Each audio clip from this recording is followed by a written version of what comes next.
Hi, I'm Hridaya Raj, the reading fairy, and today we are going to read Picnic at the Zoo. This was written by Marizanne DeWitt, and the illustrations were by Tumi K. Stain. And this is available in English in this book in particular. When visiting the zoo, Nandi and Caitlin discover many wonderful animals and learn some interesting facts about these animals. Let's read.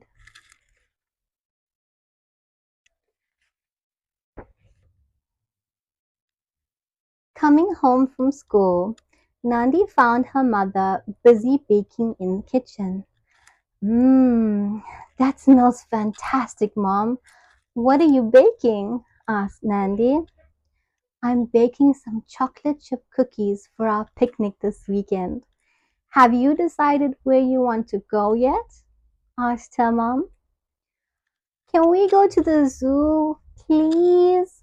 I heard they have the big five there, pleaded Nandi.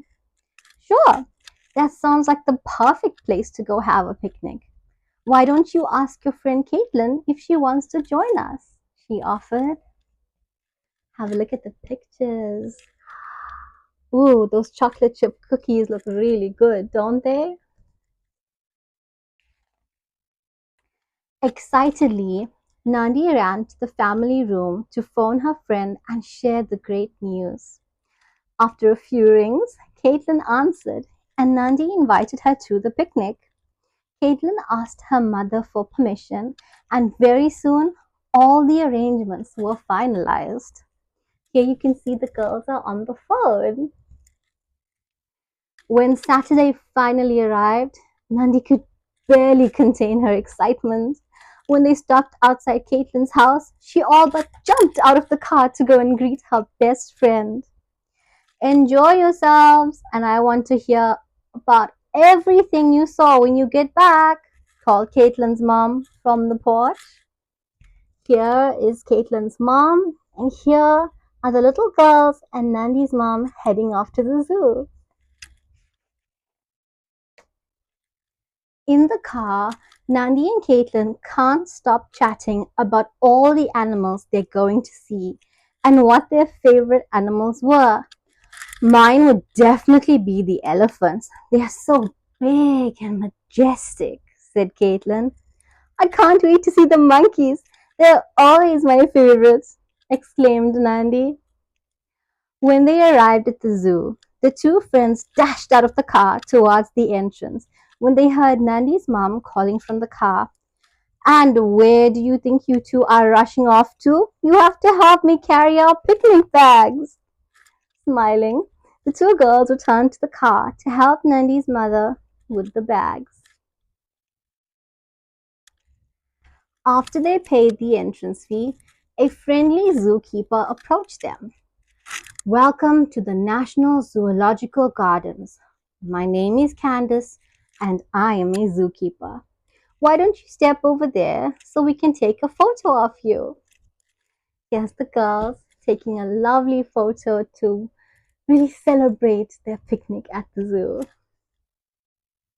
After another friendly zookeeper took a photo of them, Candace joined them again. Let me give you a quick introduction to the zoo before you set out.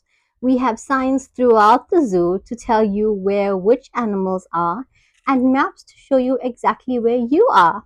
But first, let me tell you about our emergency procedures, she said, pointing at the notice board. Now, here is the notice board, and here is the zookeeper.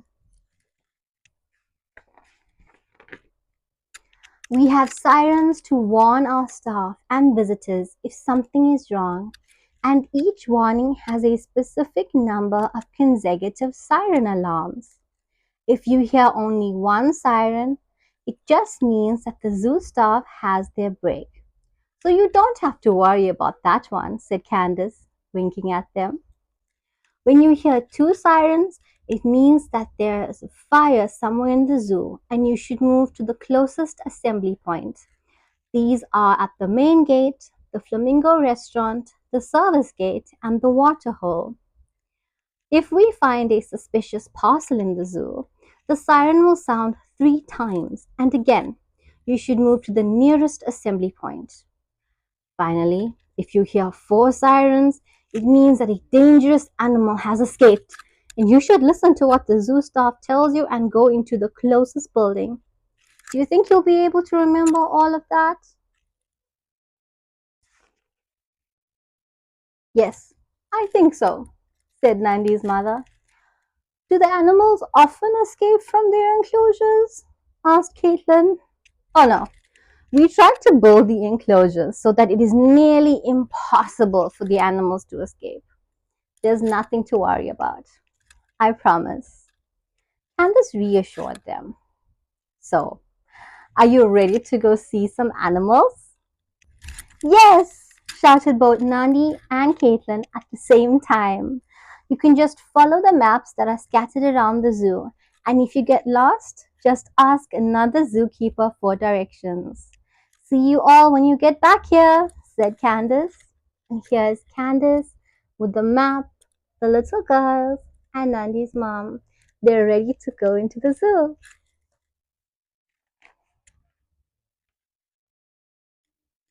The moment they turned to look for a map, the first thing the girls saw was the beautiful flock of bright pink flamingos. Wow, there are so many of them. There must be more than 50, exclaimed Nandi. Soon after, the girls found a map. As they headed in the direction of the aquarium, Nandi squeaked excitedly, pointing at the enclosure. Penguins! She exclaimed as they saw the waddling black and white birds outside of the aquarium. They are so cute. It looks like they're wearing tuxedos, said Caitlin. The girls decided to go inside the aquarium next. Look, they have a shark, said Nandi's mother, pointing to a tank in the middle of the room. The fishes of Lake Malawi, Nandi reads. Mom, where is that? Lake Malawi is in Malawi, up in Africa, answered her mother. Look at these upside down jellyfish. They're so funny, laughed Nandi and Caitlin as they gazed at the jellyfish in amazement. Here are the penguins, the flamingos. Here are the penguins, the flamingos that the girls first saw, the shark, and the jellyfish in the aquarium. Next up were the reptile houses. Slither City. You have a name for their reptile house, said Nandi's mother as they entered the first house. Look at all the snakes. This one is so tiny and green. It's called a boom slang, said Caitlin as she read the plaque next to the glass. That one there is the biggest snake I have ever seen. A boa constrictor, said Nandi, pointing at an enormous snake in the terrarium. What do you think is in there? Asked Nandi, pointing at the second building called Dragons and Monsters. Probably a bunch of lizards. Let's go see, said Caitlin excitedly, hurrying towards the building with Nandi hard on her heels. Komodo dragon, read Nandi. It is so big. Just look at those claws. It's almost as big as the crocodiles outside, said Caitlin. Here are the snakes. And there's the Komodo dragon. All of a sudden, they heard screeching noises. What was that? Asked Caitlin, looking around to see if she could find the source of the noise. Monkeys! Exclaimed Caitlin when she found the source of the screeching. They have so many different types of monkeys. Who would have thought there are so many species? Said Nandi. And here you can see the girls and the monkeys. All right, girls, why don't we see if we can find a good picnic spot? Said Nandi's mother as they approached the picnic area. This spot is perfect, said Nandi as they walked towards a big shady tree.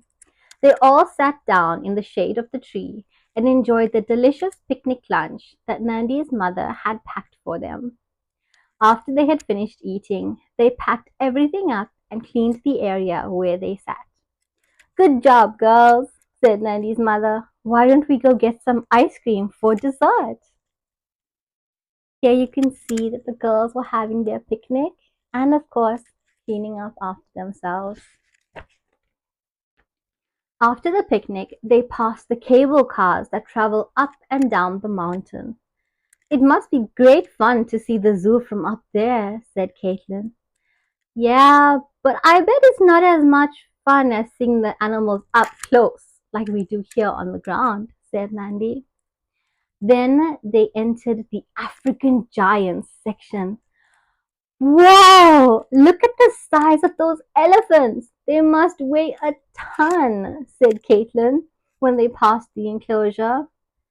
Mom, why are the rhino's horns cut off? Asked Nandi when they got to the rhino enclosure. It's to keep them safe from poachers. If they don't have horns, then the poachers won't kill them, explained Nandi's mother. What are marsupials? Asked Caitlin when they arrived at the Australian enclosure. A marsupial is a kind of mammal that carries its babies in a small belly pouch, explained Nandi's mother. Like a kangaroo, said Nandi excitedly. Exactly. Look, there's one, said Nandi's mother, pointing at a kangaroo with a little Joey in her pouch. Here's the kangaroo, and here's the little Joey baby in the pouch. Look, there are lions and tigers, said Nandi, pointing excitedly in the direction of a row of enclosures. They are such majestic animals. And look, there's a white tiger hiding under that tree, pointed Nandi. Here you can see Nandi. You can see a lion, a tiger, and the white tiger that's hiding by the tree. After a long day of walking around the zoo, it was finally time to head home. At the exit, Candace greeted them again. And was it fun? She asked the girls. Oh, yes, very much so, answered Nandi. Well, in that case, I hope to see you again soon, she said to the girls. To Nandi's mother, she said, you can just go and pay for the photos at that booth and receive all the goodies along with it. When they were all buckled up in the car and on the way home, the girls could not stop talking about the fun day they had. Thank you for taking me with, said Caitlin as they stopped in front of her house. I had so much fun. See you at school on Monday, she said to Nandi. As they drove off, waving at Caitlin, Nandi said, Thank you, Mom. This was the best picnic ever. And here you can see the two girls sharing a hug, and of course, Nandi and her mom heading home. Now, a picnic at the zoo is available in 6 languages. So if you would like to get a copy of these for your little ones, you can head over to Willow Trading and click Add to Cart. I am Ridhya Raj, the Reading Fairy. Thank you for reading with me.